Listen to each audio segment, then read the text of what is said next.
On est déjà quand même presque à la 80e vidéo, donc encore un tout petit peu plus, on sera presque quand même à la 100e. Et enfin 350 abonnés.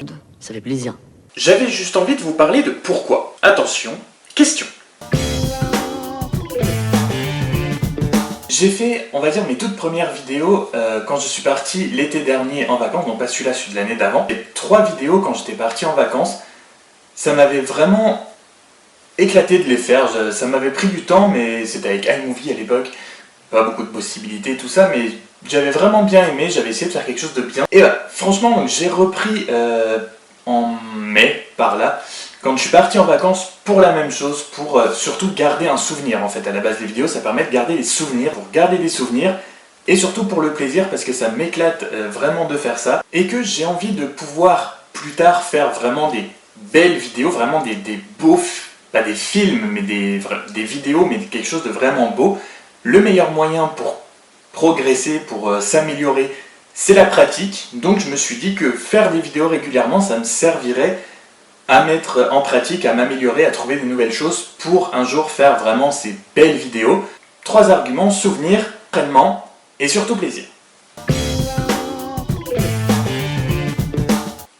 Cette question-là n'est pas très dure. Tout simplement parce que c'est là que tout le monde est, tous les gens que j'adore, que je regarde très régulièrement sont sur YouTube, parce que vous êtes sur YouTube, c'est-à-dire qu'on peut interagir ensemble quand vous laissez des commentaires, ou j'ai même rencontré, croisé certains de vous, ça fait toujours bizarre, mais c'est toujours très sympa. Voilà, ça permet de vraiment, on va pas dire créer un lien, mais on peut interagir ensemble, il n'y a que sur internet qu'on peut faire ça. Cet esprit de groupe en fait, de pouvoir sous les commentaires interagir avec vous, que vous me dites ce que vous pensez de ce que je fais, si vous aimez ou pas, tout ça, il y a un retour. Et ça permet, voilà, de rencontrer des gens, donc les gens qui regardent, mais aussi d'autres gens qui font, de découvrir d'autres personnes qui font aussi des vidéos, pas forcément sur le même thème ou qui font la même chose, mais avec qui on peut échanger si on veut, de la façon de faire, de plein de choses, de trouver de l'inspiration. Vidéo c'est plus pro, clairement ce qui est en pleine expansion et ce qui... Si on fait des vidéos, faut être sur YouTube, enfin ça paraît une évidence, mais c'est un peu le... c'est pas ça paraît, c'est l'endroit où il faut poster les vidéos si vraiment on a envie de les partager. Alors, vrai et faux. On va pas se mentir. C'est vrai qu'à partir du moment où on poste les vidéos qu'on fait sur internet, on a tous envie qu'elles soient vues le plus possible. C'est logique, c'est normal. Et par exemple en ce moment, ça fait vraiment un moment que je stagne donc aux alentours des 350 abonnés. Ça fait pas plaisir. J'ai dit faux, tout simplement parce que si on prend le seul nombre 350 en lui-même, c'est même déjà énorme. Ça fait 10 classes de 35 élèves par exemple, chacun des élèves aurait souscrit à la chaîne pour voir ce que je fais. Et vrai, effectivement, parce que si on ramène ça sur le contexte YouTube, si on prend vraiment le contexte YouTube, c'est clair que 350 abonnés pour une chaîne YouTube, là, effectivement, c'est pas grand-chose. Quand je vois les nombres d'abonnés des personnes que je suis régulièrement, forcément, effectivement, ça fait rêver, c'est clair et net. Je préfère voir ça du côté 350 en me disant 350 personnes chacune de leur côté qui sont venues. Et pour moi, je préfère le prendre comme ça fait effectivement beaucoup plus. C'est quand même, on va dire, un petit noyau de gens qui ne commentent pas forcément, mais qui regardent toutes les vidéos et qui regardent les vidéos très régulièrement. Non, elles commentent pas forcément, mais voilà, je le sais. Et ça, je vous remercie d'ailleurs vraiment tous les gens qui sont là depuis un moment maintenant ou qui vont s'abonner et qui vont rester, de suivre régulièrement, vraiment merci.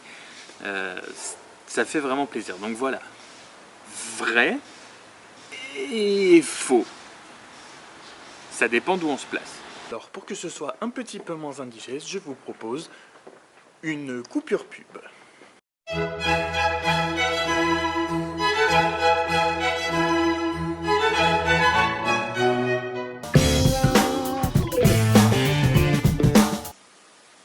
Celle-là, ça doit être la plus grosse question de la vidéo. Pourquoi ne pas abandonner quand on fait quelque chose et que ce n'est pas beaucoup vu, pas beaucoup lu ou quoi que ce soit? Il y a quelques années, j'avais lancé un blog sur des news de Formule 1. Donc, comme YouTube, quelque chose qui est déjà beaucoup fait, qui a déjà beaucoup de références, avec des gros sites, avec... Voilà, j'avais lancé un blog, ça a duré quelques semaines, j'avais abandonné parce que personne ne le lisait. Alors que j'aimais vraiment beaucoup ça, ça me prenait aussi beaucoup de temps, exactement comme les vidéos, puisque je prends 1 à 2 heures de montage pour les vidéos. Il fallait que je regarde les grands prix avec un cahier de notes pour marquer ce qui se passait, bref, ça prenait du temps. Et c'est sur YouTube justement que j'ai trouvé... Il m'a fallu attendre 26 ans pour trouver quelqu'un qui m'inspire vraiment dans la vie. Je l'ai trouvé sur YouTube, faut vraiment être nouveau sur la chaîne pour ne pas savoir qui c'est. Et je ne sais pas pourquoi son discours à lui est plus passé que tout ce que j'avais pu entendre avant, comme quoi, si on veut réussir dans quelque chose, il faut travailler pour ça. Si on se lance pas, on n'y arrivera pas, qu'il faut y croire. Et donc c'est pour ça que je continue, parce que c'est de la persévérance, parce que si je veux justement pouvoir progresser et qu'un jour je puisse passer à un stade supérieur d'abonnés ou de compétences dans le domaine du montage vidéo et de faire de la vidéo en général, le seul moyen d'y arriver, c'est que je continue à en faire, que je continue, mais même si personne ne le regarde, mais que je continue à m'entraîner pour progresser, parce que si je ne continue pas, je ne progresserai pas. Et donc même si personne ne regarde, même si vous étiez encore moins, je continuerai. On peut être à près de 80-100 vidéos et qu'il y ait des vidéos qui ne soient vues même pas 50 fois, c'est pas grave. Vous pouvez faire par exemple 100 vidéos qui ne seront peut-être pas vues et que peut-être la 101e, vous savez pas pourquoi elle va exploser. Mais si vous arrêtez à 100 vidéos que vous ne faites pas cette 101e, vous allez rater votre chance. Et c'est ce que je ne veux pas. On ne sait pas quand, on ne sait pas pourquoi une vidéo parmi plein d'autres peut sortir du lot, peut faire que tout va changer. Je ne dis pas que mon objectif pour le moment est de vivre de vidéos et tout ça, mais c'est quelque chose dans lequel j'ai vraiment envie d'évoluer, que j'ai envie de progresser. Peu importe le nombre que vous êtes, ceux qui sont là, merci. Je continuerai, peu importe le nombre de vidéos où j'en suis. J'ai même pas 500 abonnés. C'est pas grave, peut-être qu'ils viendront un jour, peut-être que ça mettra beaucoup de temps. Mais si je continue à travailler et à avoir envie de progresser et à transmettre l'envie que j'ai envie de faire quelque chose de bien, je me dis que ça finira par arriver. Et donc voilà, j'ai fini de faire ma morale.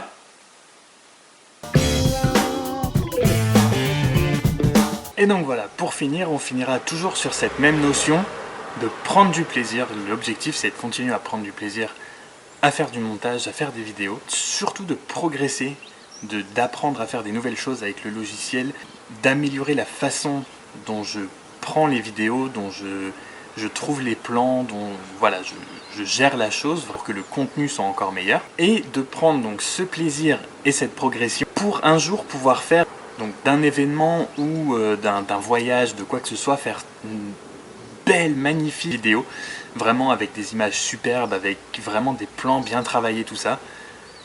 Et que peut-être un jour, grâce à ça, je puisse travailler avec une marque, faire quelque chose pour une marque, peu importe ce que c'est, peu importe comment ça vient, mais que ce soit vu et qu'on me dise voilà, on a vu ce que tu fais, c'est vraiment bien, on aimerait bien faire quelque chose avec toi, que tu nous fasses quelque chose. Ce serait clairement l'objectif ultime, ce serait voilà, même si c'est un petit truc, mais que voilà, créer quelque chose pour quelqu'un qui veut vraiment, qui a accroché au style, qui a accroché à tout ça et qui veut vraiment faire quelque chose avec moi. J'avais envie de faire ça, une petite vidéo pour vous recentrer un peu les priorités de la chaîne, pour que ceux qui arrivent aussi puissent savoir de quoi ça s'agit. Et voilà, et j'espère que vous resterez ceux qui sont là, j'espère qu'il y en a de nouveaux qui viendront et qu'on fera encore plein de choses et que je vous partagerai encore plein de choses. Et en attendant, eh ben portez-vous bien.